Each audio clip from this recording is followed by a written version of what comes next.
The glass doors of St. Gabriel Military Medical Center waited in front of her, catching the Texas sun and throwing it back in hard white sheets. For a second, Claire Donovan could see herself in the reflection, a pale outline in navy khaki shoulder bags slung too tight, hair twisted into a regulation bun. Her gaze slipped to the left side of her face. In the glass, the scars caught the light in uneven streaks, shiny and puckered from temple to collarbone. Her fingers moved before she could stop them, brushing the rough skin along her jaw. "Stop it," she murmured, too soft for anyone to hear. The doors sighed open on their own. Cool air rolled out, smelled of antiseptic and floor cleaner, and wrapped around her like a reminder. Inside waited polished linoleum, fluorescent light, and people who did not know her yet. Or thought they did after one look. She took a breath, squared her shoulders, and stepped through. The lobby hummed with low conversation, shoe squeaks, the gentle beep of monitors somewhere out of sight. A television in the corner played footage of a flag raising on mute, captions marching along the bottom. The shiny floor reflected strips of light and slices of uniforms, a broken mirror underfoot. "Lieutenant Donovan," the voice came from her left. Claire turned. A woman in navy blue scrubs and a white coat stood near the nurse's station. Her hair was gray, pulled back into a neat twist. A badge on her chest read Hart Evelyn, RN, MSN. "Yes, ma'am," Claire answered. Dr. Evelyn Hart crossed the lobby with a quick, efficient stride. Her eyes were direct, curious, and when they landed on Claire's scars, they flickered only once before settling on Claire's eyes again. "Dr. Hart," she said, offering a hand. "Head of nursing. Welcome to St. Gabriel." Claire took the hand. The grip was firm, dry, professional. "Thank you, ma'am. Appreciate you taking me on." Hart gave a half smile. "We need good people." "I read your file. You have experience on trauma floors." There was a small pause between read your and file, as if she had edited out another word. Claire wondered what had been cut. She chose not to ask. "Yes," Claire said. "Been a while, but yes." Hart's gaze swept her once more, not unkind, just measuring. "Been off the floor for 3 years?" "Something like that." "Recovery." "Recovery," Claire confirmed.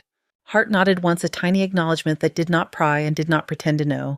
"Third floor surgical and ortho," Hart said. "We run a tight unit. You will have a full load, but you will not be thrown in blind. Walk with me." They moved toward the elevator. As they approached, Claire caught another glimpse of herself in the brushed metal doors. The scars blurred in the warped surface, less defined but still there. Hart tapped the button. "You stationed at Camp Halcyon before?" Hart asked casually. The name slipped into the air like a stone into water. Claire felt the drop in her chest. "Yes, ma'am," she said. "Once. That is what your file says." Hart did not say anything else. The elevator chimed, doors opened, and they stepped in. On the 3rd floor, the air felt denser. More machines. More alarms. A nurse in patterned scrubs hurried past with a stack of charts. Somewhere someone groaned in pain, the sound muffled by a curtain and a closed door. "This is home," Hart said, guiding Claire down the hall. "You will learn the routines fast. We have a mix of post-op, long-term rehab, and fresh admissions. Triage never really ends." She made introductions in quick bursts as they walked. "This is Mason at the station. You hand meds, you ask him. That is Dr. Singh Ortho. He looks grumpy, he is not. Usually." Claire nodded, shook hands, memorized names. She could feel eyes skimming over her, stopping for a fraction too long at the left side of her face, then darting away. Some tried too hard not to look at all their gaze glued to her badge or her shoes. It was a rhythm she knew by heart. Hart stopped outside a room. "First patient," she said. "Sergeant Marcus Hill, vehicle rollover shoulder and rib fractures. Tough guy, too tough for his own good." Inside, Hill sat propped up in bed, TV on with the sound low. He was broad-shouldered and solid, with skin the color of coffee and a beard that did not quite hide his clenched jaw. His right arm was strapped against his chest. Hart tapped on the doorframe. "Morning, Sergeant. This is Lieutenant Claire Donovan. She is joining our team." Hill turned, eyes going to Claire's face in a clean line. He did not flinch. His gaze held steady, traveled from her scars to her eyes, then down to her name tag. "Lieutenant," he said. "Ma'am." Claire stepped closer. "Morning, Sergeant Hill. How is the pain?" He shrugged with one shoulder, winced. "It is there." 0 to 10, she asked. 7, he admitted after a moment. "Maybe 8 if I sneeze." "That bad, huh?" Claire smiled, just a small lift at one corner of her mouth. "I will check your meds schedule. We will get you ahead of it, not behind it." She checked his IV site, his vitals, the settings on his pump. Her hands moved with practiced ease, the motions familiar in her muscles even after years away. She asked questions about his sleep, his appetite. He answered, watching her steadily. As she left, Hill said quietly, "Good to have you on the floor, ma'am." There was no pity in it, only the kind of respect one service member gave another. Claire held his eyes for a beat. "Good to be here, Sergeant." At the next room, no one spoke like that. Private Tyler Reed was 20, maybe his leg encased in metal and foam. The TV over his bed was blaring a game show. He muted it when they walked in. Private Reed Hart said, "This is Lieutenant Donovan." Tyler stared. His eyes widened, caught on the left side of Claire's face, and stayed there a heartbeat too long before he remembered to drag them up to her eyes. "Whoa," he said under his breath. "Sorry, I did not mean, it is just—" Claire had heard it all before. "It is okay," she said. "You had a rough landing yourself, I see." He gave a weak laugh, gesturing at the cage around his leg. "Jumped wrong. Gravity won." "That is what it does," Claire said. "Any pain right now?" "Nah, just bored." She checked his chart, then his pulse, the incision line. His skin looked pale but warm. The staples were clean. Tyler watched her work. "Did it hurt?" he blurted. What Claire asked, even though she knew. "Your face, sorry. It looks like it hurt." For a moment, Claire saw fire in her mind, white and hungry. Heat licking up the side of her neck, the smell of burned fabric and flesh. "It did," she said, "a lot." "Does it still?" "On bad days." She clicked her pen, wrote a note. "Let us keep your bad days to a minimum first, then we can compare." He smiled, small and grateful that she had not snapped at him. Hart's eyes flicked between them, assessing. They spent the next 2 hours moving from room to room. Names and injuries blurred into a stream. Rotator cuff repair, femur fracture, spinal fusion. Each patient brought a different way of looking at her. One woman, a civilian contractor, refused to meet her eyes at all, staring at the ceiling, while Claire checked her drains. A young Marine tried too hard to be kind, calling her ma'am in every sentence, voice too bright. By midday, Claire's head hummed with information and half-formed impressions. Her feet already ached. Her uniform clung to her back in the warm spots where tension gathered. "Go grab lunch," Hart told her at the nurse's station. "Cafeteria is down 2 floors. Come back at 1300. We will finish the tour." "Yes, ma'am." The cafeteria smelled like coffee, reheated pasta, and something fried. Fluorescent lights turned everything a little too sharp.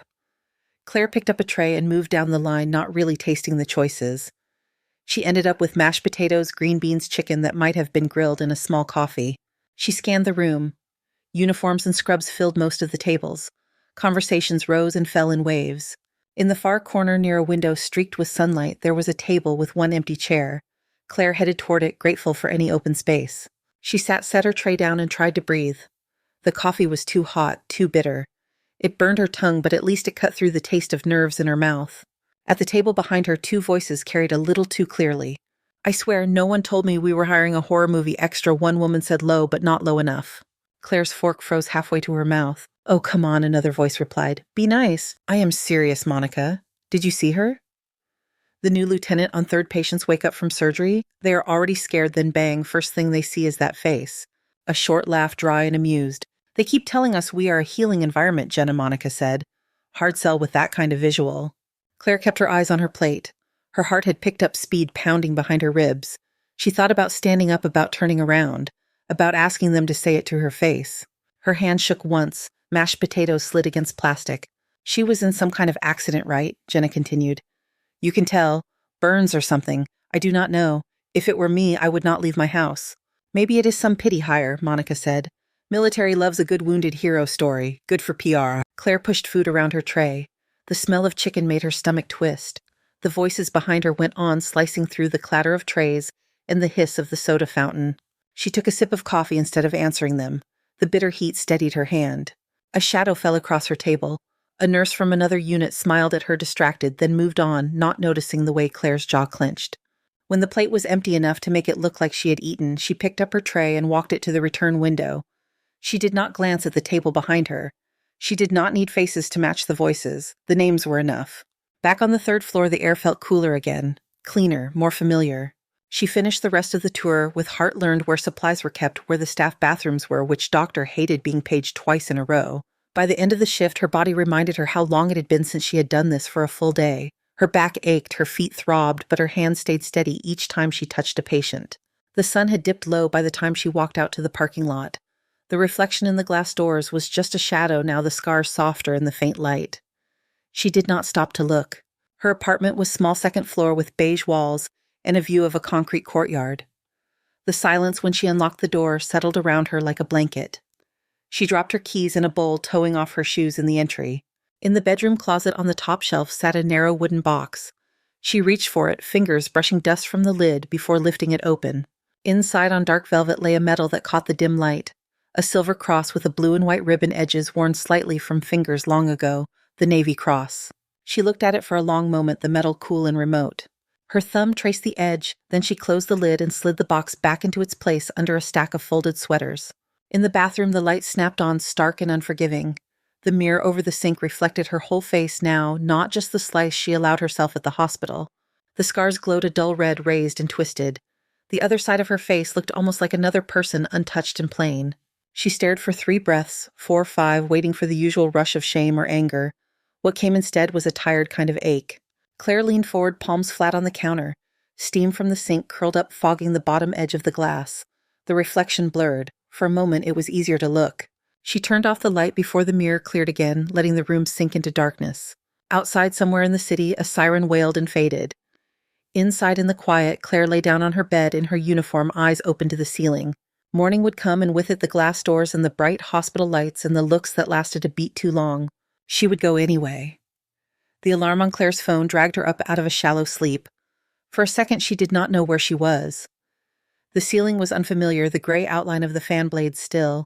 Then the smell of industrial cleaner from her uniform in the corner brought it back. St. Gabriel, 3rd floor, new badge with an old rank. Her body protested when she sat up. Muscles along her back complained, feet already sore inside the memory of her shoes. She showered, pulled her hair into a tight bun, buttoned the khaki blouse that fit just a little too snug across the shoulders now. At the mirror, she did not turn on the brightest light. The softer setting blurred everything a bit, took the edge off the scars. She drew in one breath, then another, then picked up her keys. The glass doors of the medical center glowed pale in the early sun. Inside the lobby, the same hum of voices. The same television now showing a morning show host whose smile never changed. On the 3rd floor, Hart was already at the nurse's station, coffee in hand, eyes moving across the computer screen. "Morning, Lieutenant," she said. "How are you holding up?" "Feet survived," Claire answered. "That is always a good sign." Hart gave her a brief, approving nod. "Couple of new admits overnight. You will have Reed Hill and a few fresh faces on your load. You ready?" "Yes, ma'am." The day settled into motion. Claire checked meds lines and wounds. She learned how Sergeant Hill liked his pillows arranged, and that Tyler Reed pretended not to be scared until the morphine started to wear off. She watched for signs of infection, listened to breathing, counted pulses. The stares did not stop. They never did. A volunteer bringing magazines into Hill's room did a double take, her eyes widening before she pasted on a smile.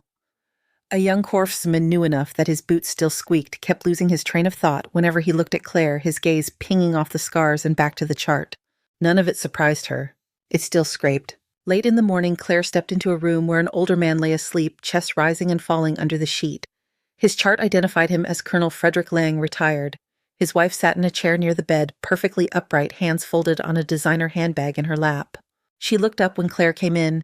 Her eyes moved in a crisp line from the navy insignia on Claire's collar to her face. They stopped on the left side and stayed there. "Good morning," Claire said. "I am Lieutenant Donovan. I am one of the nurses on this floor. I am just going to check on the colonel here." The woman's lips pressed together. She smoothed an invisible wrinkle on her skirt. "Do you have to?" she asked. Claire blinked once. "That is my job, ma'am. I will be quick."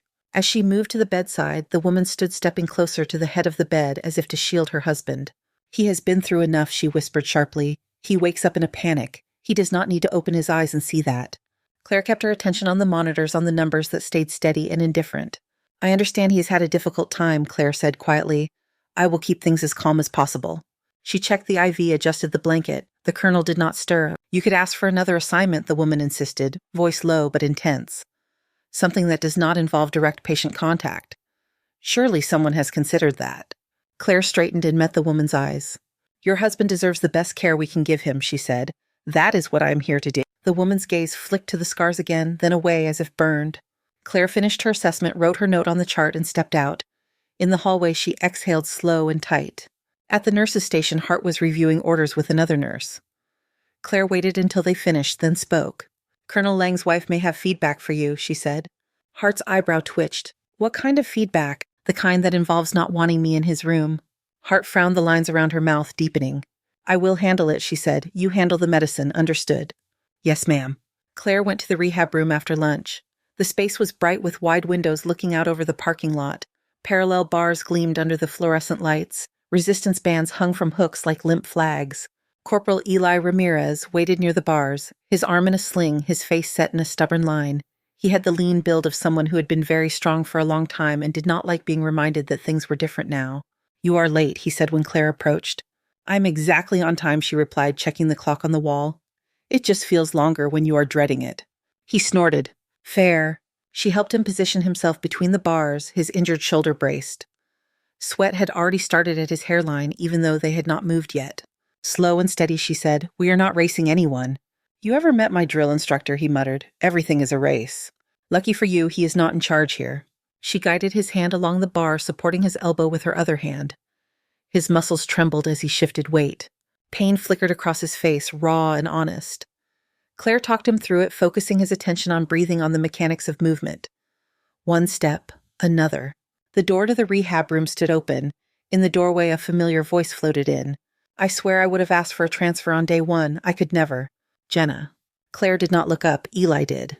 "What are we talking about?" Monica's sharper tone joined in. The new Lieutenant Jenna said, not bothering to lower her voice. "Third floor. You know. The one who looks like she lost a fight with a blowtorch." Eli stopped mid-step, his jaw clenched. He turned his head toward the doorway. Claire's hand tightened, just a fraction, on his elbow. "Keep your eyes ahead, Corporal," she said softly. "We are almost there." "No," he said, "we are not." He let go of the bar with his good hand and called out. "You got something to say, you could at least say it where we can all hear you." The hallway went quiet. Claire could feel the weight of silence settle. Jenna appeared in the doorway, brows lifted, mouth half open, as if she had not expected to be confronted. Monica hovered behind her, arms crossed. "It was just a joke," Jenna said. "Did she laugh?" Eli asked. He nodded toward Claire without taking his gaze off Jenna. "She is my nurse," he said. "She gets me out of bed. She helps me move when everything hurts. That is not funny. You talking about her like that is not funny." Monica shifted her eyes, darting to Claire, then away. "We did not mean anything by it," she said. "Then think harder," Eli shot back. Claire felt a heat rise in her chest that had nothing to do with anger directed at her. It was something like gratitude, sharp and unexpected. "That is enough," she said, voice level. "We have work to do in here." Jenna's face flushed. She muttered something under her breath and stepped away from the doorway. The sound of their footsteps faded down the hall. Eli looked back at Claire. "Sorry," he said. "I know you do not need me picking fights." She shook her head. "I appreciate the backup," she said. "Now can you put that energy into one more pass down these bars?" He gave a reluctant smile.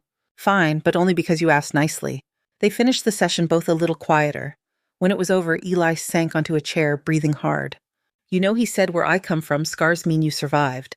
Claire folded the therapy band in her hands, smoothing it into a neat line. "Some people see that," she said. "Some do not." "Some people are idiots," he replied. She did not argue. The day stretched long. Afternoon rounds blurred the rhythm of vital signs and pain scales, and charting almost enough to drown out the echo of Jenna's voice. By the end of the shift, Claire's world had shrunk to the immediate tasks in front of her. Check Hill's pain pump, monitor Reed's fever, answer a family member's questions about discharge. As the sun started to tilt toward the evening, a low rumble shook the windows. A helicopter swept across the slice of sky visible through the hallway windows, rotors chopping the air. "Incoming," someone called. Claire glanced out. The medevac bird settled onto the rooftop pad, throwing dust and bits of debris into the air around it. Minutes later, the elevator doors opened. A gurney rolled past, flanked by medics. On it lay a man in a hospital gown, one leg encased in a massive foam brace, face lined but alert. His hair was cut close, more gray than dark. The name on the chart clipped to the side read Reed Mason Cole, USMC. Blood pressure cuff. Oxygen line. Pain in the tight set of his mouth. Claire stepped aside as they passed the smell of rotor wash and jet fuel clinging to them. "Where is he going?" she asked one of the medics. "Third floor, ortho," he answered. "Bad landing on a training op. He's lucky he did not lose the leg." The gurney disappeared into a room down the hall. The door shut behind it. Later, after the whirl of admission quieted, Hart found Claire at the station. "Reed will be on your list starting tomorrow," she said. "Marine colonel. Been in for over 20 years. Claire glanced at the printed face sheet. Her eyes caught on a line in the small print. Service history, Helmand Province, Afghanistan. Her throat tightened just a little. "All right," she said. "I will introduce myself in the morning." "You can go by tonight if you want," Hart said. "He is awake enough. Might help to break the ice." Claire considered, then nodded. "I will check on him before I leave." She did half an hour later. The room lights were low, the monitors glowing soft green and blue.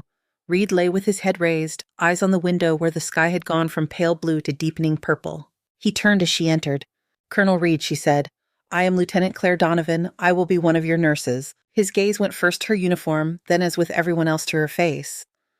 Unlike most, he did not look away. His eyes narrowed slightly. It was not a grimace. It was recognition. "Donovan," he said slowly. "Navy." "Yes, sir." He let his eyes drop to the chart in her hand. "Third floor ortho. Before that?"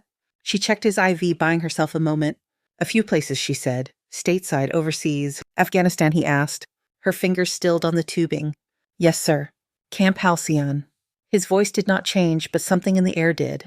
The sound of the monitor ticking off his heartbeats grew louder. She kept her face calm. "Once," she said, "a long time ago." He watched her for another few seconds, something calculating in his gaze. "Thought so," he murmured. Before she could respond, his brow creased. Pain flickered around his eyes. "Your leg bothering you?" she asked. "Only when it is attached," he said. She adjusted his pillow, checked his orders, documented his vitals. The conversation about Hellman stayed hovering unsaid between them like smoke that had not cleared. "Try to rest, Colonel," she said at last. "You too, Lieutenant," he replied. When she stepped out into the hallway, Hart was waiting near the station, phone in hand. "Got a minute?" Hart asked. "Of course." Hart led her into the small office behind the station. It was crammed with binders and a single framed photo of a beach at sunset. Hart closed the door softly. Claire's stomach sank a little. There was a familiar tension in Hart's shoulders, the kind that came before bad news. "What is going on?" Claire asked. Hart tapped the edge of a folder on her desk. "I wanted to tell you in person," she said. "Jenna Price and Monica Lewis submitted a formal complaint this afternoon." Claire felt her jaw tighten. "About what?" Hart opened the folder, scanned the first page. "They state that your visible disfigurement," Hart's mouth twisted around the term, "creates a distressing environment, impairs patient recovery, and has resulted in preferential treatment from leadership." Claire stared at her. "Preferential treatment," she repeated. "That is what they wrote," Hart said. "By assigning you to less critical duties, by shielding you from feedback, by refusing to consider reassignment." Claire gave a short, humorless laugh. "You mean by letting me work my full load and do my job?" Hart closed the folder. "I do not agree with them," she said. "I have seen your work. I know what you bring to this floor." "Then why does it matter?" Claire asked, hearing the sharpness in her own voice. "Because policy is policy," Hart replied. "Any formal complaint triggers an internal review. There will be a panel. Statements, it is not optional." The small room seemed to shrink around Claire. The faint hum of the air conditioner buzzed in her ears. "How soon?" she asked. "Soon," Hart said. "I will keep you informed. In the meantime, you keep doing what you do. Let me handle the rest." Claire nodded, though her lungs felt tight. "Anything else?" Hart asked. Claire thought of Colonel Lang's wife, of Jenna in the doorway of the rehab room, of the way Reed had said the words Camp Halcyon. She shook her head. "No," she said, "nothing else." Hart watched her for a heartbeat longer, then gave a small nod. "All right, you can head out for the day." In the hallway, the lights had shifted to evening mode, a little dimmer shadows pooling around the corners. Claire walked toward the elevator, feeling each step in the sore arches of her feet. At the glass doors downstairs, her reflection waited faint in the gathering dark. For a moment, she saw herself as the complaint must have described her. Scarred, distressing, a problem to be managed. She put her hand flat against the cool glass, felt the solid resistance under her palm. Then she let her hand drop, pushed the door open, and stepped out into the warm Texas night. Sleep came in jagged pieces. Claire turned on the narrow bed, the sheets twisted around her legs. Heat pressed against her, even though the air conditioner hummed steadily in the corner. In the dream, the heat did not come from the Texas night. The sky over Camp Halcyon was the color of dirty steel. She remembered that part clearly. She had been walking back from the tent hospital boots, kicking dust, thinking only of the bunk and the thin pillow waiting for her. The first explosion slapped the air out of her lungs. The sound hit before the shockwave. A flat crack that turned into a roar. The ground lurched. A wall of air punched her in the chest, hard enough to send her to one knee. Someone screamed. Someone else shouted for cover. Then she saw the fire. The hospital tent had taken a direct hit. Canvas burned fast. White smoke turned black, rolling into the sky. Another burst shook the ground closer this time. The cries from inside the tent cut through everything else. "Corpsman medics," a voice yelled. Her body had moved before the thought formed. She remembered that. She remembered the way her boots slid in the loose dirt as she ran toward the glow. Someone grabbed for her arm. "Lieutenant, what are you doing?" "There are people in there." She pulled free. The dream blurred around the edges, but the details inside the tent stayed sharp.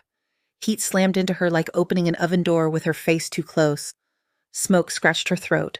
Cots lay tilted and twisted, some overturned, some buried in canvas and metal poles. "Help over here." She followed the sound, heart pounding in her ears. Her hands found a shoulder and arm, the straps of a vest. She dragged a Marine free, then another, ignoring the way her skin prickled from the heat. Outside, someone tried to turn her away. You have done enough, Lieutenant. There are more inside. She went back in. She heard herself calling out names and numbers, could still feel the weight of bodies against her, the way their boots scraped the floor. The third time, the smoke was thicker, the flames higher. A beam creaked overhead, the world tilted. In the dream, the beam fell in slow motion. In real life, it had been faster. Wood cracked. Fire found new fuel. Something heavy slammed across her shoulders, pinning her against a hot metal frame. Pain bit down on the left side of her face, bright and white. She smelled burned cloth, then something worse. Hands grabbed at her, voices shouting over the roar. The world narrowed to a bright stripe of agony and a single thought sharp as glass. Do not drop him. She woke with her hand clenched around the edge of the mattress, breath coming in short bursts. The room was dark. The only light leaked from the crack under the door, a strip of yellow from the hallway. Her t-shirt clung damp to her back.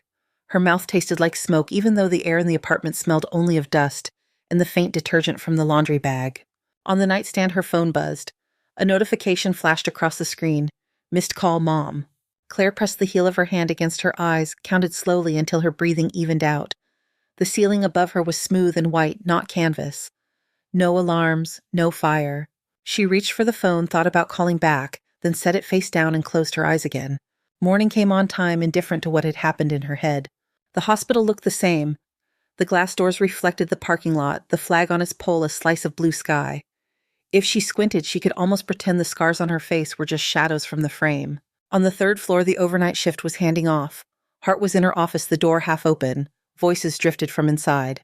Claire heard her own name followed by a lower male voice. She recognized the tone before she identified the words. It was the tone officers used when they discussed something they had already decided. She dropped her bag at the nurse's station and walked quietly past Hart's door. Through the gap, she saw Colonel Reed propped up in a wheelchair leg brace, visible under a thin blanket. Hart stood with her arms folded, listening. I just want to make sure the right people know, Reed was saying.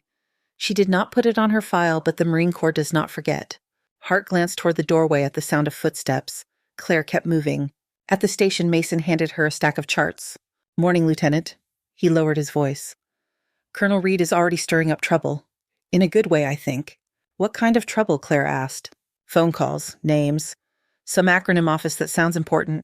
He shrugged. You know how it is with brass. She did. She also knew that when someone with Reed's rank started making noise, it tended to travel far. Word moved faster than she did. By mid-morning, there was a different kind of buzz at the station. A civilian nurse from another floor leaned over to show Monica something on her tablet. Monica's eyes widened. She glanced up toward Claire, then quickly back down. What is that? Jenna asked as coming up beside them. Some old article, the other nurse said. From a military site. Navy nurse saves 18 Marines in Afghan firestorm. Listen to this. Lieutenant C. Donovan, assigned to Camp Halcyon, repeatedly entered a burning field hospital to extract wounded personnel, sustaining life-altering injuries in the process. The nurse read the last part with a mixture of awe and gossip. Let me see, Jenna said. She took the tablet. A grainy photograph showed a tent frame collapsed on itself, smoke rising. In the corner, barely visible, a figure in scrubs and body armor pulled at a stretcher. The face was obscured by a mask and goggles. 18 Marines, Monica said. That cannot be right. It is on the internet, must be true, the other nurse joked. Jenna zoomed in, squinting as if she could drag the image into focus by will alone. They call her the Angel of Halcyon, she read from the caption. Of course they do. Her mouth twisted. People love a story. Claire finished entering a medication order and slid the chart into the rack. Her hands felt steady. Her stomach did not. She walked away before they could look up and see that the subject of their curiosity was close enough to hear. In Hill's room, the television whispered some daytime courtroom show. Hill muted it as Claire walked in. You look like someone just told you the coffee machine broke, he said. Is that your worst nightmare, Sergeant? She asked. Close, he said. What is up? Just a busy morning, she replied. He studied her for a moment, then let it go. She checked his incision, adjusted his sling. You know, he said as she noted his pain score, there has been talk. Your name is popping up more than usual for a new nurse. On this floor, talk is constant, she said lightly. You get used to it. This is different. Hill tilted his head. Reed has been asking questions. Marines get loud when we are grateful. She taped down a loose edge of dressing, feeling his eyes on her. Try to focus on your breathing, she said. That is today's job. He smiled. Yes, ma'am. When she stepped out, Hart caught her with a small jerk of her head. Office, Hart said. 2 minutes. Inside, the blinds were half closed, cutting the sunlight into soft bars across the cluttered desk. The folder from the complaint sat on one corner, a silent reminder. Hart closed the door. Colonel Reed has been busy, she began. I noticed, Claire said. He called his old CO last night, then a brigadier general, then someone at Marine Corps headquarters. Hart ticked off the list quietly. Your name came up in every conversation. Claire sat in the chair opposite the desk, hands resting on her thighs. I did not ask him to do that, she said. I know, Hart replied. That is part of why I called you in. She opened a different folder, one that bore the Navy seal. I had to dig to match what I was hearing to what I had on file, Hart said. Your record is thorough, it is also missing some things. Claire looked at the folder, then at Hart. I left out anything that did not affect my current practice, she said. Hart pulled out a single page and slid it across the desk. It was a photocopy of a citation, the ink slightly faded. Navy Cross Hart read quietly. Awarded to Lieutenant Claire E. Donovan for extraordinary heroism in connection with military operations against an armed enemy. Camp Halcyon, Helmand Province. The words swam for a moment. Claire stared at the paper without really seeing it. It was a long time ago, she said. 4 years, Hart answered. That is not ancient history. Claire shrugged once. It does not change how I hang IV bags, she said, or how I manage pain. It is not relevant to what I do here. Hart watched her. It might be relevant to how people see you, she said. That is exactly what I'm trying to avoid, Claire replied. There was a beat of silence. Walk me through it, Hart said. Not the citation, your memory. Claire hesitated. I would rather not, she said. Hart's expression softened, but her voice stayed steady. I need to understand who I am fighting for, she said. If I'm going to stand up for you in a review, I have to know what I'm dealing with. Not just the parts on paper. Claire leaned back in the chair. The room felt smaller again. The faint smell of coffee and disinfectant mixed in the air. It was a normal shift, she began. Hot, busy, boring in all the right ways. We had a few post-op infections, a case of heat stroke, nothing dramatic. She described the walk back to her quarters, the first blast that knocked her sideways, the way the air filled with dust and shouts. She did not raise her voice, but something in her tone sharpened when she got to the fire. I heard them, she said, inside. There was no time to wait for gear or orders, so I went in, pulled out who I could find, came back, went in again. Hart listened without interrupting, elbows on the desk, fingers linked. The third time the roof was going, Claire said. It was stupid. The smart thing would have been to stay out, but there were voices, and I could not walk away from that. She paused, seeing again the falling beam, the burst of light as pain seared through her. Her left cheek throbbed as if remembering. I do not remember much after the impact, she said. Someone dragged me out. I woke up in the burn unit stateside with more tubes than I could count. Hart let out a slow breath. They gave you a medal, she said. They gave me a speech, Claire answered. The medal came in a box later. My skin did not grow back because of it. My patients did not get better faster because of it. So I put it away. Hart nodded, absorbing that. Reed and his friends see it differently, she said. To them, you are the reason 18 Marines came home. That is not nothing. I'm not saying it is nothing, Claire replied. I am saying it is not everything. Hart's mouth twisted into a wry line. Try telling that to a colonel who owes you half his old unit, she said. She set the citation back into the folder, closed it carefully. I will respect your wishes as much as I can, Hart added. I will not turn this into a parade. But some of this is out of my hands now. Claire felt a flicker of irritation and something like resignation. Story of my life, she said softly. The rest of the day pressed in. In the break room, someone had burned toast, filling the air with a smell that sent a bolt of nausea through Claire. She stood for a moment, hand on the counter, willing the memory of scorched fabric to stay in the past. At the station, the talk had shifted. People tried to be more subtle when they looked at her, as if aware that the script had changed.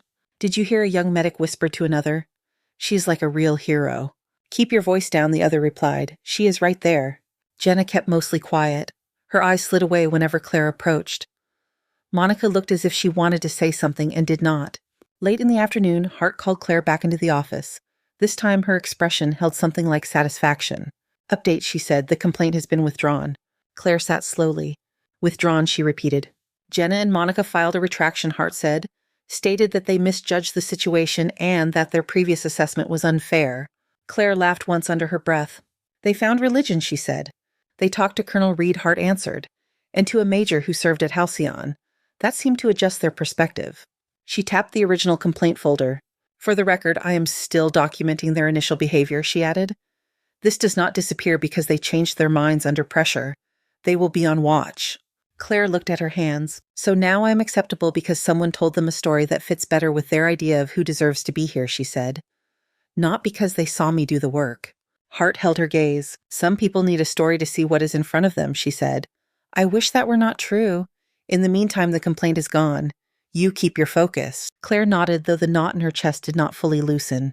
Leaving the office, she nearly ran into Reed's wheelchair outside the station. He wore a hospital gown with a blanket draped over his lap, and he had the look of a man who had convinced a nurse he could handle a short roll around the hall. "Lieutenant Donovan," he said. "Got a minute?" She stopped. "I'm on my way to check on Sergeant Hill," she said. "You are in my path." "Convenient," he said. He studied her face openly, scars and all. "They told me you kept quiet about Halcyon," he said, "that you did not want it on your record." "I put it where it belonged," she said, "in the past." He shook his head. 18 Marines do not see it that way," he said. "They talk about you. Some of them came to my units later." "Sir, you ever hear about that Navy nurse at Halcyon the Angel who walked into fire? That kind of thing sticks." The words settled between them. "Angel," she repeated, tasting the syllables with something between disbelief and discomfort. "They like nicknames," Reed said. "It is how we make sense of things that scare us." "It is dramatic," she said. "So was the fire," he replied. His tone softened. "You saved people I care about," he said. "You paid for it in skin and pain and time. It matters. You may not want anyone to see it, but they already do." The hallway carried quiet sounds around them. A call light chimed somewhere. A cart squeaked past. Claire let her gaze rest on the window at the end of the corridor. Afternoon light spilled through bright against the polished floor. "I came back so I could be a nurse again," she said. "Not a story." "Be both," Reed said. "You have earned that right." She did not answer. Instead, she adjusted the blanket over his braced leg with professional care. "Try not to charm any more staff into unauthorized field trips," she said. "No promises," he replied. She left him there, rolling himself slowly toward his room, and walked down the hall to Hill. The day went on full of ordinary tasks wrapped around something that felt less ordinary now. When she finally sat on the edge of her bed that night, the wooden box in the closet felt heavier in her thoughts. The metal inside had not moved. The world around it had. The next staff meeting was called with almost no warning. At 10:00, the overhead speakers chirped to life on the third floor, and a calm voice asked all available nurses to report to the conference room. Claire finished hanging an antibiotic, checked the pump twice, then slipped out with the others. The room smelled faintly of coffee and dry erase marker. Folding chairs filled up fast. People leaned against the back wall when the seats ran out. At the front stood Dr. Ben Jacobs, the hospital director, in a suit that looked like he had slept in it. Beside him were Hart and a tall man in dress blues with a row of ribbons that drew the eye. Marine General. Claire recognized the posture even before she saw the stars on his shoulder. "Thank you for coming on short notice," Dr. Jacobs began. "I will keep this brief. I know everyone is stretched." He gestured toward the general. "We are honored to host General Alvarez from the Marine Corps today. Next week, St. Gabriel will be the site of a special recognition ceremony for one of our own staff members related to actions in Afghanistan." A murmur moved through the room. Heads turned, scanning for clues. Claire felt heat rise up the back of her neck. Jacobs continued. "The auditorium will be reserved at 1400 on Thursday for this event. Several visiting officers and families will attend. Patient care will of course remain our priority, but we ask for your support in making this a meaningful day." He stepped back. General Alvarez moved forward, the room settling into a different kind of quiet. His voice was deep, steady. 4 years ago, a field hospital at Camp Halcyon took a direct hit during a rocket attack, he said. The structure caught fire. Wounded Marines were trapped inside. In the middle of that chaos, one Navy nurse ran toward the fire instead of away from it. Claire watched a muscle jump in Hart's jaw. This nurse entered the burning facility multiple times, Alvarez went on. She carried Marines out one by one until a collapsing beam and the flames stopped her. 18 Marines survived that day who would not have had a chance without her. He let the number hang. Claire felt the eyes. She kept hers on the floor. Next week, Alvarez said we will recognize Lieutenant Claire Donovan for those actions and for the way she has continued to serve since. Every head turned now, no point in pretending. Hart's gaze met Claire's across the room. There was no apology in it, only a firm kind of support. "We hope you will join us," Alvarez said. "Not because anyone here needs another meeting, but because service like that deserves to be witnessed." The meeting broke up in a slow ripple. Voices rose low and careful as people filed out. At the edge of the room, Jenna stood close to the wall, cheeks pale. Monica's arms were wrapped tight across her chest, knuckles white. Neither looked in Claire's direction. Hart intercepted Claire before she reached the door. "Walk with me," Hart said. They went down a side corridor that smelled of floor wax and recent paint. The noise of the hospital faded a little. "I would have preferred more notice," Hart said. They moved quickly. "You could have said no," Claire replied. "Not really," Hart answered. "Not to them. I can push back on some things, not everything." They stopped near a window. Outside, the parking lot shimmered under the sun, cars lined in neat rows. I do not want a ceremony, Claire said. I know, Hart said. Then why are we doing that? Hart slipped her hands into the pockets of her coat. Because the Marines asked, she said. Because your name means something to them. Because there are 18 men and a lot of families who have been waiting for a chance to say thank you somewhere other than an internet comment section. Claire let her forehead touch the glass for a moment. It was warm, almost hot. She closed her eyes. I did not do it for this, she said. No one is saying you did, Hart replied, but it was done. This is the echo. The words sat between them. Hart's tone softened. I will make this as easy on you as I can, she said. You will not be asked to speak unless you want to. You will not be put on display longer than necessary. You will sit with your people, not alone under a spotlight. My people, Claire repeated. Some of them are down the hall, Hart said. Some of them are flying in. That evening, Claire sat at her small kitchen table with the phone in front of her like a piece of complicated equipment. The screen lit her scars in a cool blue wash. She tapped the call button before she could talk herself out of it. Her mother answered on the second ring, flour dusting visible on her dark t-shirt. Behind her, the familiar kitchen in Ohio was cluttered with mixing bowls and a cooling rack of cookies. Claire Mary Donovan said, You picked up before the fourth call. I am impressed. Hey, Mom, Claire said. You sound tired. It has been a long week. Mary narrowed her eyes. A long week or something happened and you do not want to tell me about it yet. Claire hesitated. They are doing some kind of recognition thing at the hospital next week, she said. For Halcyon. Her mother stopped moving. The spoon in her hand dripped batter back into the bowl slowly. A ceremony, Mary asked. In the auditorium, Claire said, Marines, generals, the usual circus. And you were going to tell me when Mary set the spoon down gently. Now, Claire said. Mary's expression went through worry, pride, and something like anger on her behalf. I am coming, she said. You do not have to, Claire replied. That is nice, Mary said. I am coming. There was no point in arguing. There never had been. All right, Claire said. Room at the motel near the hospital is decent. I will text you the info. You can show me your apartment, Mary added. We will see, Claire said. Mary studied her face through the screen eyes, taking in every line. How are you really, kiddo? She asked. Claire looked away for a second, then back. Nervous, she admitted, angry, tired, all of the above. Mary nodded slowly. You remember when you were 8 and they wanted to give you that little award at school for the science fair, she said. And you hid in the bathroom until your teacher bribed you out with a popsicle. That was different, Claire said. Was it? Mary asked. It was a model volcano, Claire said. This is 18 Marines and 5 generals. Either way, you are allergic to people clapping at you, Mary said. I get it. She softened. But that does not mean you do not deserve the applause, she added. And it does not mean I am going to miss it. After they hung up, the apartment seemed very quiet.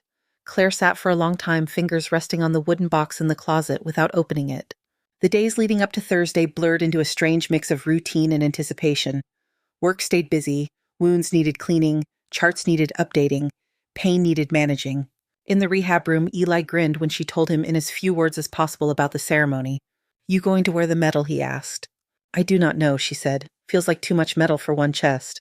Those generals are going to wear everything they have ever been given, he pointed out. Might as well balance the scales. She rolled a therapy ball toward him. I will think about it, she said. He caught the ball, then held it in his lap. Look, he said. Guys like me, we come in here busted up, feeling ugly and useless. We look at your face at how you move, and we see 2 things.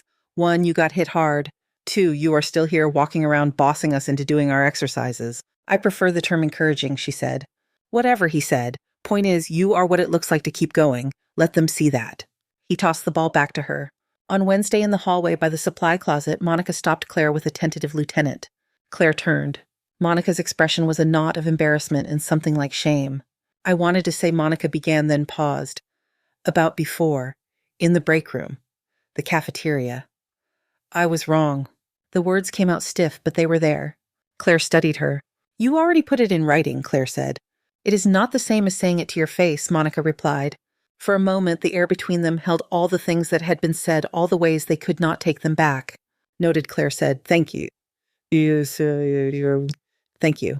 It was not forgiveness, not entirely, but it was something that could be built on or left alone. Thursday arrived clear and hot. The auditorium on the first floor had been transformed. Rows of chairs faced a small stage with a podium. The flags of the United States, the Marine Corps, and the Navy stood in a careful line. A projection screen showed a muted image of a desert landscape. Claire wore her dress uniform, the fabric heavier than her usual khaki.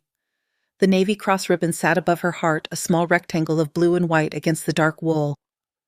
Her fingers had trembled only a little when she pinned it on. Backstage, if a hospital auditorium could be said to have a backstage, she stood with Hart and Dr. Jacobs. The murmur of the crowd filtered through the open doorway. She could hear children's voices among the deeper tones, the occasional clink of a wheelchair footrest. Mary slipped in beside her, dressed in a simple blouse and slacks, eyes already shiny. "You look beautiful," Mary said. "It is the uniform," Claire replied. "It is the person wearing it," Mary said. Jacob stepped to the podium first. His voice sounded smaller in the large room, but it carried. He welcomed everyone, thanked them for coming, spoke briefly about the mission of St. Gabriel and the privilege of caring for service members. Claire listened without really hearing, her focus narrowed to the feel of her own heartbeat and the weight of the medal on her chest. General Alvarez took the podium next. The room settled. Even the children grew quiet. He did not read directly from the citation. He told a story. He painted the field hospital, the tents, the sudden roar of incoming fire. He described the flames tearing through canvas, shaking voices, the kind of fear that steals words. As he spoke, images flashed on the projection screen. A burned structure, a stretcher in the dust, a blurred figure moving through smoke. She went in once, he said. Came out with wounded, went in again. It was not her job to go into a collapsing structure. It was not safe. It was not ordered. She went anyway. Claire felt the eyes on her even before he said her name. "Lieutenant Claire Donovan," he said, turning slightly toward where she sat in the front row. "Please stand." Her knees felt suddenly hollow. She stood anyway. The room rose with her. The sound of chairs scraping back of people standing rolled forward like a wave. Then the applause hit. It was loud and messy, not the neat, polite clapping of a formal meeting, but the full palm smack of people who meant it. Claire's chest tightened, her vision blurred at the edges. She saw doctors and nurses she barely knew on their feet. Patients in wheelchairs clapping as best they could.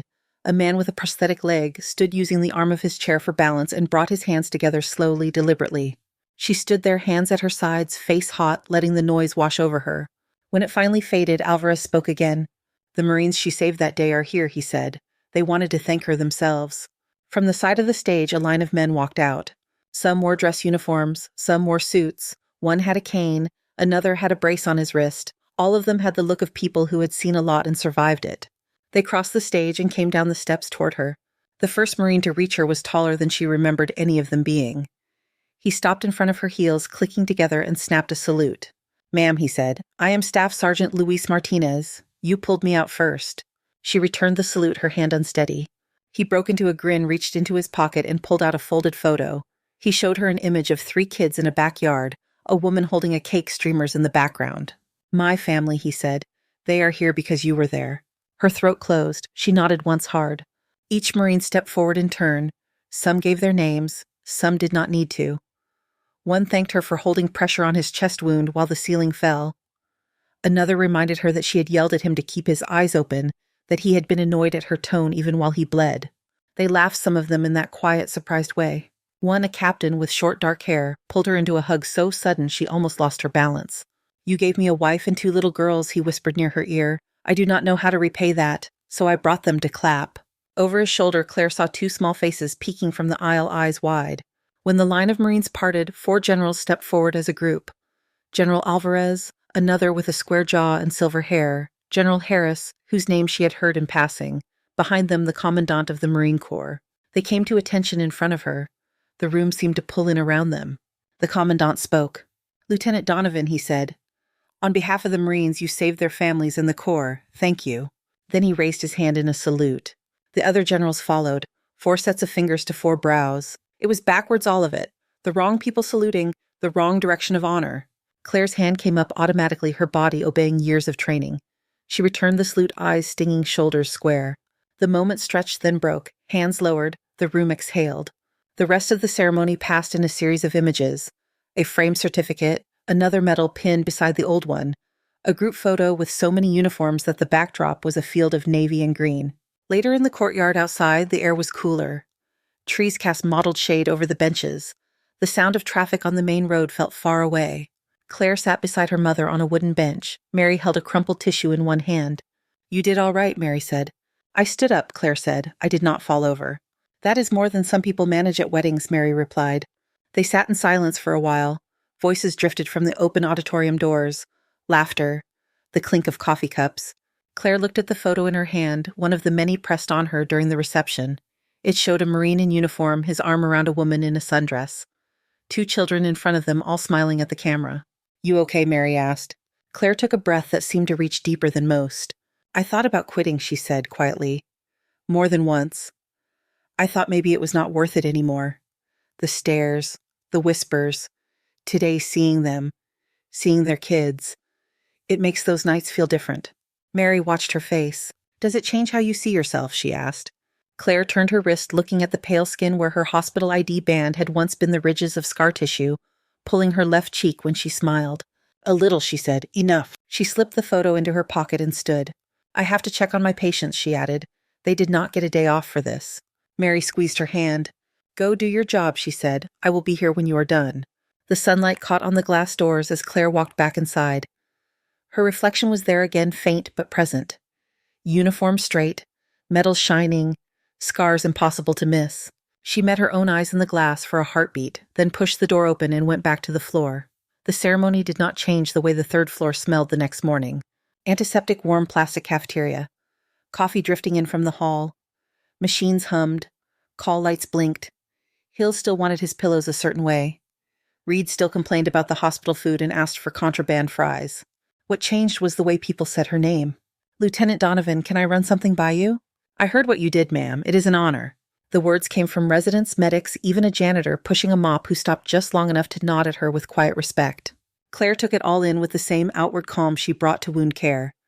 Inside, the ground felt a little different under her feet, as if something had shifted and found a new place to settle. Hart cornered her in the hallway 2 weeks after the ceremony. "Director Jacobs wants to see you," Hart said. "His office. Now, if you can spare the time." Claire wiped her hands on a paper towel, tossed it, and followed. Jacobs's office was larger than Hart's, but cluttered in the same way papers stacked a bookshelf, listing under the weight of binders. He was not alone. A man in a crisp navy uniform sat in the chair opposite the desk cover, resting on his knees. He stood when Claire walked in. Lieutenant Donovan Jacobs said, "This is Captain Noah Green from Navy Medical Command." "Ma'am," Green said, extending his hand. "It is good to finally meet you in person." Claire shook his hand. His grip was firm, his eyes assessing but warm. "Have a seat," Jacobs said. She sat, the chair creaked. Green did not waste time. "I will get right to it," he said. "Your story has made its way up the chain, Lieutenant. The work you have done here since returning and what you did at Halcyon caught some attention." "I have gathered," Claire said. Green smiled briefly. "We have a gap," he said, "in how we handle our own people when they get hurt.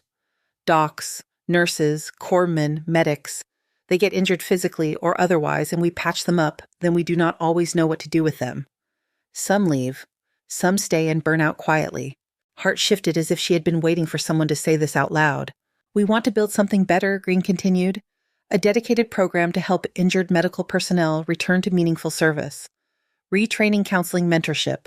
A bridge back to the work in whatever form that takes." He paused. "We would like you to lead it." The words hung there. Claire blinked once. "Lead it," she repeated. "Yes," Green said. "Design it. Shape it. Be the face of it. You have lived the path we want to lay down for others." "I am a floor nurse," Claire said. "I hang meds and chase pain and argue with orthopedic surgeons about activity orders." "You are also a decorated officer who came back from life-changing injury and found her way back to practice," Green said. "You understand both sides of this. That is rare." Jacob spoke for the first time. "This is not about taking you off patients because of how you look," he said. "This is about putting you where you can have the widest impact." Claire looked at her hands, at the faint lines of old IV scars on the back of her own wrist. "How much of my time?" she asked. "Full-time," Green said. "The program would be based out of Naval Medical Center on the coast. You would start with a small staff. We already have some seed funding." "Transfer then," Claire said. Green nodded.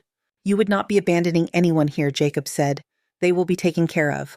Hart will complain, but she will survive." Hart made a face that said he was not entirely wrong. "Can I think about it?" Claire asked. "I would be worried if you did not," Green said. "Give it a few days. Talk to whoever you need to. I will need an answer before the end of the month." Outside Jacob's office, the hallway seemed brighter, the noise sharper. Claire walked without really seeing until she heard a familiar voice. "Lieutenant." Reed sat in his wheelchair near the window, civilian clothes, on now-discharged papers in a folder on his lap. His leg brace was gone, replaced by a cane leaned against the armrest. "You look like someone handed you a grenade with the pin half out," he said. "Something like that," Claire replied. She sat in the chair opposite him, the sunlight falling across the floor between them. "They want me to run a program," she said, "for injured med staff." Reed's brows rose. "Seems about right," he said. "It would mean leaving here," she said. Leaving this floor. These patients. He tipped his head. You left your last field hospital in flames, he said. You still found a way to take care of people. You will do it wherever they drop you. It is more than patient care, she said. Building a program, dealing with budgets, reports, politics. Sounds terrible, he said. You should definitely do it. She huffed a laugh despite herself. What if I fail? She asked. Reed looked at her like she had missed something obvious. You walked into a burning building 3 times, he said. Failing at something like this would still put you ahead of most of us. He sobered. Look, he said. Men and women like you are falling through cracks. If you can widen the path you found for yourself so it can carry more people, why would you not? The thought lodged somewhere deep. That night, Claire called her mother again. She sat on the couch, bare feet on the coffee table, the wooden box resting beside her. Mary listened without interrupting as Claire explained the offer. So they finally figured out you know what you are doing, Mary said when she finished. They figured out I know what not to do, Claire said. Which is something, I guess. Do you want it? Mary asked. I'm not sure, Claire said. I like my patients. I like the floor. I know how to do this job. And you do not know how to do that one yet, Mary said. Exactly, Claire said. Mary leaned closer to the screen. When you were in the burn unit, the doctors talked about how hard it would be to get you back to nursing, she said. They worried you would not be able to handle the physical part or the emotional part. You proved them wrong. Now you have a chance to make it easier for the next person. That sounds like you to me. Claire looked at the wooden box. Her hand rested on the lid. You think I can? She asked. I think you already have, Mary said. This just makes it official. After they hung up, Claire opened the box. The Navy Cross lay in its bed of velvet metal, catching the lamplight. Beside it now sat the plaque from the St. Gabriel ceremony, the names of the Marines etched in small, neat letters. She did not put the medal on. She did not need to. She knew what it felt like against her chest. She closed the box, but this time she did not push it to the back of the shelf. She left it at the front where she could reach it easily. In the morning, she found Hart at the station. I am taking it, Claire said. Hart nodded, once satisfied but not surprised. You will be missed, she said, loudly, I suspect. Blame Captain Green, Claire replied. We will, Hart said, often. The next 3 months were a slow unwinding from St. Gabriel. Claire trained her replacement, turned her mental map of the floor into notes someone else could use, said goodbye to Hill to Reed to Eli. Farewells came in all shapes. Hill's was a handshake that turned into a brief hug. Do not let them stick you behind a desk forever, he said. I will make them put the desk near a bed, she answered. Eli's was a fist bump with his good hand. If you ever need a testimonial, he said, I am available. My rate is reasonable. You could start by finishing your rehab, she said. I am working on it, he replied. On her last day, the staff gathered in the break room with a grocery store cake and a card, signed in a dozen different handwriting styles. Hart handed her a small plaque, more modest than her collection of military awards, but somehow heavier. For your service to St. Gabriel, Hart said, and for making 3rd floor a better place to fall apart and get put back together. The transfer went through quietly on paper and loudly in Claire's mind. The Donovan Initiative started in a cramped office at Naval Medical Center, west walls bare except for a map with color-coded pins. The first few months were a blur of interviews, meetings, and improvisation. They came to her in a slow, steady stream. A corpsman missing 2 fingers worried he could no longer start IVs. A nurse with tremors in her hands after a blast concussion. A surgeon with a limp and nightmares who could not bring himself to scrub in. Claire listened. She shared what had worked for her, what had not. She helped them find new roles, new ways to use their skills. Some went back to the operating room. Some shifted to teaching, to triage, to administration. None of it looked exactly the same for any 2 people. Word spread. The pins on the map multiplied, the office expanded, the name Donovan Initiative stuck to her mild annoyance and secret pride. 3 years later, she stood in the rose garden of the White House. The air smelled of cut grass and roses. Flags hung still in the summer heat. Rows of white chairs faced a simple podium on a small platform. Cameras were tucked along the edges, lenses catching everything. Claire stood in her dress uniform shoes, polished medals aligned. The Navy Cross ribbon sat beside the newer ribbons. The sun found the metal and turned it into small points of light. In the crowd, she saw familiar faces. Hart in a borrowed dress squinting in the brightness. Reed standing now with a cane he barely used. Mary in the front row clutching a tissue already crumpled. Behind them, scattered through the seats, were the Marines from Halcyon. Older now, a little softer around the middle, but still carrying themselves with the same straight backs. Their families filled the spaces around them. Children played quietly near their chairs. A teenage girl leaned her head on her father's shoulder. The president stepped to the podium, his voice carried easily. He spoke of service and sacrifice, of those who stepped into danger and those who spent years picking up the pieces afterward. He talked about the Donovan Initiative by name, about the hundreds of medical personnel who had found a path back because someone had insisted they were not done yet. When he called her name, Claire walked forward on legs that felt steady. He placed the Presidential Citizen's Medal around her neck. The medal was cool against her skin for a second, then warmed there. "Lieutenant Commander Donovan," he said, shaking her hand. "Thank you for what you have done and what you keep doing." "Thank you, sir," she replied. The applause rose again, this time softer, spread out under the open sky. Birds startled from a tree and resettled on a higher branch. Afterward, in one of the corridors inside the White House, the crowd thinned. The sound of footsteps echoed off marble. Paintings watched from gilded frames. "Ma'am." Claire turned. A little girl stood there, maybe 7, dark hair in 2 braids. Her dress had small yellow flowers on it. Behind her, Staff Sergeant Martinez hovered, looking both proud and apologetic. "I'm sorry," he said. "She's curious." "It is all right," Claire said. The girl stepped closer, eyes fixed on Claire's face. "My name is Anna," she said. "My dad says you saved him." "Hi, Anna," Claire said. "Your dad did a lot of the work himself." Anna frowned thoughtfully, as if weighing this. "Are those from the fire?" she asked, pointing gently toward the left side of Claire's face. Claire nodded. "Yes," she said. "I got hurt helping people." Anna studied the scars for another moment. "They look like lines where the light went," Anna said finally. Claire blinked. "Lines where the light went," she repeated. Anna nodded, satisfied with her description. "My art teacher says sometimes light makes lines when it moves," she said. "On the wall, on water. I think it did that on you." Something in Claire's chest opened in a way she had not expected. She knelt so her eyes were level with Anna's. "Thank you," she said. "I will remember that." Anna smiled, then threw her arms around Claire's neck in a quick hug before backing away toward her father. Later, back at the medical center, the day felt less like an ending and more like another turn in a long, steady line.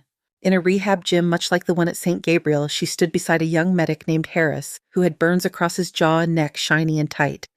His uniform collar sat slightly open to keep from rubbing. He shifted his weight uneasy. "I hate the mirror," he said. "Feels like it is laughing at me." The wall in front of them was covered in a sheet of safety glass, polished clean. It reflected the room, the equipment, the two of them standing side by side. "It is just glass," Claire said. "It does not get a vote." He snorted, eyes still fixed somewhere around her shoulder. "I used to be good at this job," he said. "People used to look at me and not flinch." "People still look at you and see someone who shows up," she said. "They just have more to think about now." He shifted again. "I'm not sure I can do it," he said. "Walk into rooms like this, have them see all of it." Claire watched his reflection the way he could not quite bring himself to look at his own face. "Your eyes," she said. "Look at mine." He did.